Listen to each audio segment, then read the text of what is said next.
Prutas na kinuha ko lang yan sa ref ni Amo. May pomegranate. May orange. Ayan, hinalo ko na yung buto ng avocado na nilamon ko na yung laman. Saging. Mansanas. Ano ba to? Plum. Ayun, plum. Tapos, yan. May noodles. Dalawang klaseng noodles. Korean noodles ang isa. Tsaka milk. Milk yan, milk. Milk yan. Yan lang. Walang iba. Kaya naghihirap tayo. Kaya wala tayong ibang handa ngayong sana sa susunod na taon. Marami-rami na ang ating maihanda sa pagsalubong ng bagong taon. So, for now, ito lang guys ang aking nakayanan. Pero kung mamimili pa bukas si Amo, for sure hindi na siguro kasi nang grocery niya siya kahapon. So, wala na ako may dadagdag na prutas. Kasi ako, hindi ako bumibili ng prutas. Kasi, bakit pa naman ako bibili? May libre naman, diba? So, yan lang. Dahil mahirap tayo. Wala tayong pambili. Yan lang. Mga kuha-kuha lang yan sa loob ng ref ni Amo. Dalawa lang na mansanas. Dalawang saging, tsaka ilang piraso yan na orange, 4 yata yan, tsaka isang pomegranate, isang plum. Kasi yung plum doon is ilang piraso lang yun. Tsaka hindi pala ako nakakuha ng kiwi. Kasi hindi pa yun nabuksan na kiwi, pero ako ang bumukas, hindi pa sila. Kinunan ko ng isa para kainin ko kanina. So, para naman hindi halata. Hindi naman sila magagalit, pero nakakaya naman na ako nagbukas tas ako makaubos, di ba? Tapos yan na 4 na na yan, na first milk na yan. Doon din yan galing sa kanila. So lahat yan galing sa kanila guys. Wala akong binili dyan. So yun lang guys.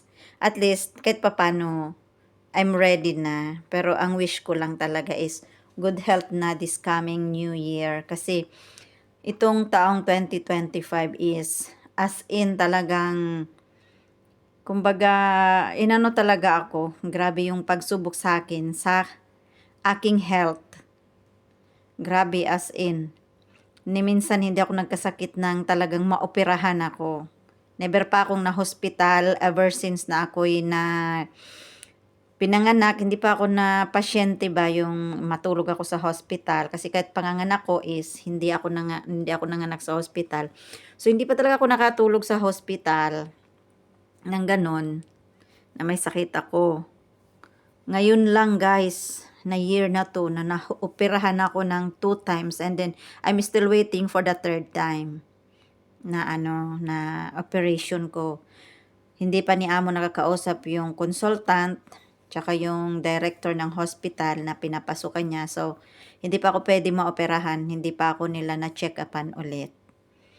Kapag nakausap na yun ni Amo, so yun na, maano na naman ako. Maano na naman ako kung kailan ang operation ko. Pero minor operation na siya lang siya guys. As in, sa kamay ko na lang ulit. Kasi yung major operation ko, tapos na alhamdulillah, nakaligtas ako. Kahit pa paano, maraming pinagdaanan ako ng hysterectomy ko na yun. Pero at least, nakasurvive na ako dun guys. So, ito na lang ngayon. Nakasurvive na rin ako sa 3 fingers ko. Ito, nakasurvive na ako dyan. So, may another 2 fingers na naman na uoperahan. Pero isa-isa lang, sabi ko, hindi yung left and right pagsabayan. Yung left muna kasi yun ang pinakang malala. Yung right next time naman. So, yun lang guys. Sana lahat tayo ay bigyan ni Allah o ni God ng good health, long life. Tsaka ingatan natin ang ating mga sarili. Kasi kahit na may pera tayo, health is wealth pa rin. Kasi hindi natin mabibili ang ating kalusugan. Kahit may rami tayong pera, kung hindi tayo malusog, hindi tayo magiging masaya. Kaya, payo ko guys, mahalin nyo yung sarili. Huwag nyo na akong gayahin na hindi ko minahal ang aking sarili for the past how many years. As in, basta, bad healthy habit kasi ako. So now I realize na mag-start na ako sa pagiging good healthy habit habit ha, habit. Habit. And then, yun nga, mamahalin ko ng aking sarili. Siyempre, ganun lang yun. Basta, sige guys. Advance Happy New Year and belated Merry Christmas. Good luck sa ating lahat sa bagong taong darating 2026. Basta guys, wag lang kayo maniniwala lagi sa feng shui. Ang ano nyo lang is yung sarili nyo na magsikap tayo sa maayos na paraan. Huwag tayong manglamang ng ating kapwa. So, babus! Love you all, guys.